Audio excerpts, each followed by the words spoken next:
मेरे अलावा जितने प्रत्याशी यहाँ पर हैं वो सभी प्रॉपर्टी डीलर हैं। मैं जनता को ये कहना चाहता हूँ, डीलर नहीं लीडर चुने जो आपके बीच रहता हो। मैं रहता भी यहीं हूँ, मेरा कारोबार भी यहीं है, 24 घंटे की अवेलेबिलिटी भी है और मैं जानता हूँ इस वार्ड की समस्याएं क्या हैं। किस घर आपको पता है यहाँ जब बरसात होती है सबसे पहले मेरे घर में पानी घुसता है, 1.5 फुट पानी मेरे घर में घुसता है। और आज से 2 साल पहले 3 साल पहले 2023 में मेरे कारोबार स्थान पे जो मेरा है उसका बेसमेंट का पूरा ऑफिस यानी कि 10 फुट तक पानी भर गया था। तो मैं वो झेला हूँ, उन दुखों से मैं वाकिफ हूँ। तो मेरा ये फर्ज बनता है कि उन समस्याओं का समाधान किया जाए और इसीलिए मैं जनता जनार्दन को ये विश्वास दिलाना चाहता हूँ कि एक बार आप मुझ में विश्वास जमाइए।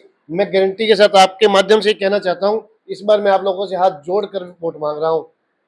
अगर आप लोगों ने मुझे जिताया तो अगली बार हाथ जोड़ के नहीं मांगूंगा, आप कहेंगे योगेश जी आप दोबारा आइए। क्योंकि सर नगर का लक्षण है, नगर का चुनाव है। नगर का मतलब क्या है?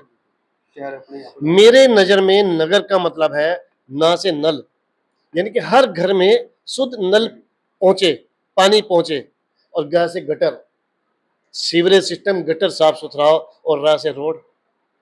ये 3 मूलभूत सुविधाएं जो हम नहीं दे पा रहे हैं।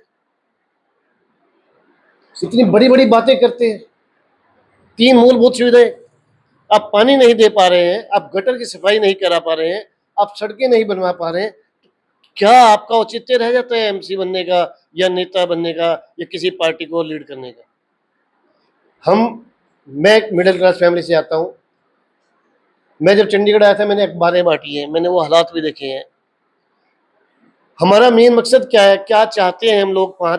5 चीजें: बिजली, पानी, सड़क, शिक्षा और स्वास्थ्य, मूलभूत सुविधाएं, बेसिक्स नीड्स, ये भी नहीं पूरी कर पाए। मैं अपनी तरफ से पूरी कोशिश जब एमसी नहीं था तब भी करता रहा हूं। अगर मुझे जनता ये मौका देती है तो मैं लिख कर देने के लिए तैयार हूं कि अपनी पूरी ताकत के साथ शिवालिक विहार, स्वास्तिक विहार, शिवा, मेरा वार्ड 27, लोग देखने आएंगे वार्ड 27 में से क्या हुआ है, 5 सालों में क्या बदलाव हुआ है, कि क्यों लोग वार्ड 27 में मकान लेने के इच्छुक हो रहे हैं, जो अभी यहाँ पे मकान बेच के जा रहे हैं क्योंकि थोड़ी सी बरसात में पानी भर जाता है। तो सर मेरा आखिरी एक अपने दिमाग से बैठे बैठे विचार आया कि भारतीय जनता पार्टी चुनाव को बड़े तरीके से परिशुद्ध तरीके से चुनाव लड़ती है और डोर टू डोर अपनी मैसेज पहुंचाती है। कि आज जिस प्रकार पंचकुला की जनता ने भाजपा के पक्ष में एक तरफा माहौल दिया है, निश्चित तौर पर डेराबस्सी में भी जो नगर पालक आए हैं 3 आपकी, उनमें भी बीजेपी का एक तरफा मेयर भी बनेगा और पार्षद भी जीतेंगे लगभग। यकीनन यकीनन बार बार वही बात आ रही है, परिवर्तन प्रकृति का नियम है। जनता जनार्दन ने लगभग सभी को आजमा लिया है। हम यहाँ अकाली की सरकारें भी देख चुके हैं, कांग्रेस की भी देख चुके हैं, और ये अभी झाड़ू वाले हैं इनको भी देख चुके हैं। जो सपने दिखाए थे वो पूरे नहीं हुए। हम सपने नहीं दिखा रहे, सच्चाई से अवगत करा रहे हैं और उसी सच्चाई को हम परिपूर्ण करने की कोशिश करेंगे। आप मेरा पोस्टर देखें, उस पर एक बात लिखी है, मैंने कोई वादा नहीं किया हुआ। मेरे पोस्टर पे लिखा है दावे ना वादे, बस काम के इरादे। और मैं काम का इरादा रखता हूँ, आप लोगों के बीच रहता हूँ। मैं जनता जनार्दन से आपके माध्यम से कहना चाहता हूँ, एक बार मौका दीजिए। 27 में हमारे साथ उपस्थित है वार्ड नंबर 27 से भारतीय जनता पार्टी के समर्पित कार्यकर्ता प्रत्याशी श्री योगेश अरोड़ा सोनी जी। लंबे समय से समाज सेवा में सक्रिय है। पार्टी ने उनकी योग्यता और उनकी कार्य प्रणाली से प्रभावित होकर वार्ड नंबर 27 से भारतीय जनता पार्टी के प्रत्याशी मैदान में उतारा है। आइए करते हैं बातचीत सोनी साहब से, योगेश जी से, कि पार्टी ने आपकी योग्यता का सम्मान करते हुए आपको यहाँ से प्रत्याशी बनाया है। किस प्रकार पार्टी हाईकमान का धन्यवाद करेंगे और किस प्रकार वार्ड नंबर 27 के सूझबूझवान समझदार मतदाताओं से वोट की अपील करेंगे हमारे बड़े भाई योगेश अरोड़ा सोनी जी, भारतीय जनता पार्टी के वार्ड नंबर 27 से समर्पित प्रत्याशी। जी सर, सबसे पहले तो मैं आपके सभी श्रोताओं को, सभी देखने वालों को तहे दिल से धन्यवाद करता हूँ आपका, और नमस्कार करता हूँ। जी उम्मीद करता हूँ सब ठीक होंगे, भगवान उन पे अपनी अनुकंपा बनाए रखे। जी जहाँ तक मेरे बारे में बात है, मैं बेसिकली यूपी मुजफ्फरनगर का रहने वाला हूँ। 91 में मैं चंडीगढ़ आया था। जी और मेरा परिवार संघ से जुड़ा हुआ परिवार है। जी 76 में जिस वक्त इमरजेंसी थी, उस वक्त हमारे फादर साहब 7.5 महीने जेल रह कर आए। और क्योंकि संघ से जुड़े हुए हैं तो आप समझते हैं बाल्यकाल से ही हम शाखा में जाना शुरू हुआ, जी उसी की विचारधारा से जुड़े रहे। और मेरी खुशकिस्मती है कि 1990 में जिस वक्त बाबरी मस्जिद के ऊपर हम उसको शहीद करने के लिए उनकी नज़र में गए, तो उसमें मेरा भी थोड़ा सा योगदान रहा।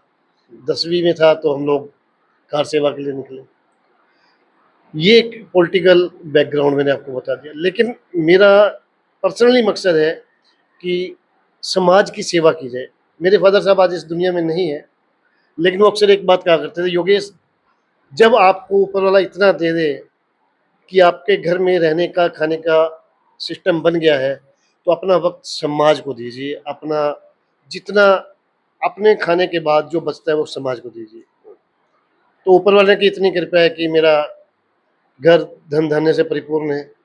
कोई इच्छा तमन्ना आकांक्षा महत्वाकांक्षा रही नहीं है कि अपने लिए कुछ करना है। तो समाज को पिछले 3 साल से यहाँ जीरकपुर में हूँ, यहाँ पे समय समय पे अलग अलग मंच से, अखबारों के माध्यम से, पत्राचार के माध्यम से यहाँ के मुद्दे उठाता रहा हूँ। चाहे वो सीवरेज का मुद्दा हो या पानी भराव का मुद्दा हो, टूटी सड़कें हों, लटकती बिजली की तारें हों, अंधेरे ब्लैक स्पॉट्स हों, चेन स्नेचिंग हो, ये सारे मुद्दे मेरे वक्त वक्त पर अखबारों के माध्यम से और पत्राचार के माध्यम से इसको समाधान कराने की कोशिश करता रहा हूँ। और शायद पार्टी की इच्छा थी कि ऐसा ही कोई व्यक्ति उनको चाहिए, तो उन्होंने मुझ पर भरोसा जताया। और मैं भारतीय जनता पार्टी का तहे दिल से उस लीडरशिप का शुक्रिया अदा करता हूँ। उन्होंने मुझे जिम्मेवारी दी है और अब मेरा फर्ज बनता है इस जिम्मेवारी को पूर्ण रूप से समर्पित कार्यकर्ता के रूप से इस जिम्मेवारी को उठाऊं, निभाऊं, ताकि आने वाला वक्त भारतीय जनता पार्टी का और मेरे वार्ड का दोनों का वक्त उज्जवल रहे। संगठन किस प्रकार का कार्य ग्रास रूट तक कर रहा है बीजेपी का, खासतौर पे आपके वार्ड नंबर 27 में? देखिए, भारतीय जनता पार्टी का संगठन हिंदुस्तान की सबसे बड़ी पार्टी है, शायद अंतर्राष्ट्रीय तौर पर भी सबसे बड़ी पार्टी है। और संगठन एक ऐसा है हमारा संगठन कि आप किसी भी गली के किसी भी नुक्कड़ पर जाकर बात करेंगे तो वहाँ आपको पर भारतीय जनता पार्टी का कार्यकर्ता मिल जाएगा। और सबसे बड़ी खूबसूरती है कि वो कार्यकर्ता अपने उस एरिया में, एक पर्टिकुलर एरिया में हर कोई रहता है, एक पॉकेट्स होती है, उस एरिया की समस्याओं का मुझ तक पहुँचाते हैं और मैं कोशिश करता हूँ उसका निदान हो जाए। लेकिन अभी तक चूंकि हम पावर में नहीं थे, हम कोशिश करते थे, और अब जनता जनार्दन हमें जिता के उस जिम्मेवारी से नवाजेगी, तो हम उनकी वो समस्याओं को अपने वक्त के अंदर, अपने समय के अनुसार, अपने तरीके के अनुसार जल्दी से हल कराएंगे। और भारतीय जनता पार्टी के संगठन की बात, तो मेरे हिसाब से ये तो कहने वाली बात ही नहीं है कि संगठन कितना संगठन बहुत मजबूत है।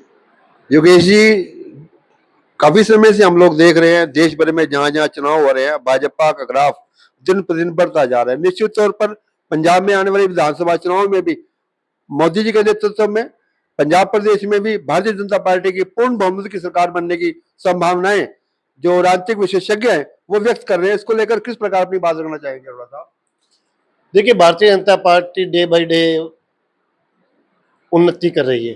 जी हमने वो दिन भी देखे हैं जब मैं बहुत छोटा होता था, जब अटल बिहारी वाजपेयी और आडवाणी जी, सिकंदर बख्त जी, या दिल्ली से मदन लाल खुराना जी, या मल्होत्रा साहब, मैं वो वक्त भी देखा है 1-2 सीटें जीत कर आते थे।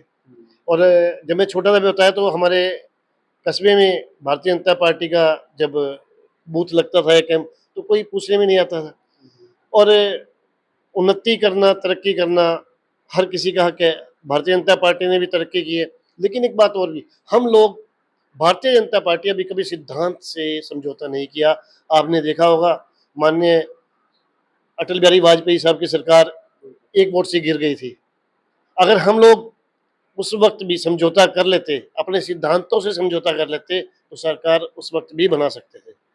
हमारी पार्टी सिद्धांतों की पार्टी है, और उसी सिद्धांतों को देखते हुए आज लोग हमसे जुड़ रहे हैं, हमसे उम्मीदें लगा रहे हैं, और इसीलिए हम आज हिंदुस्तान के 21 राज्यों में अपनी सरकार चला रहे हैं। अरोड़ा साहब, देखो आदमी कर्म करता है लेकिन उसकी परछाई उसके पीछे पीछे चलती है। आपके वार्ड के कुछ बुद्धिजीवी वर्ग लोग ये कहते हैं कि पहले जो है पार्षद थे उनका जनता के प्रति रवैया, जनता के प्रति व्यवहार वो असहनीय था। वो पीड़ा क्या आप उनसे अलग हटके चलेंगे? क्या अब जनता नाराज तो नहीं रहेगी आपके बनने से? देखिए, परिवर्तन प्रकृति का नियम है, जी परिवर्तन होगा। और वही परिवर्तन परिवर्तन क्यों होता है, मैं आपको वही बात, अगर मुझसे पहले कोई यहाँ एमसी थे, उन्होंने अच्छा काम किया होता तो बदलाव की जरूरत नहीं थी। उन्होंने अच्छा काम नहीं किया, बदलाव की जरूरत हुई, तो अब जनता हमारी तरफ देख रही है। और वही बात अगर मैं करूंगा तो फिर जनता दोबारा हमें नहीं देखेगी। और सबसे बड़ी बात यह है कि मैं डीलर नहीं हूं,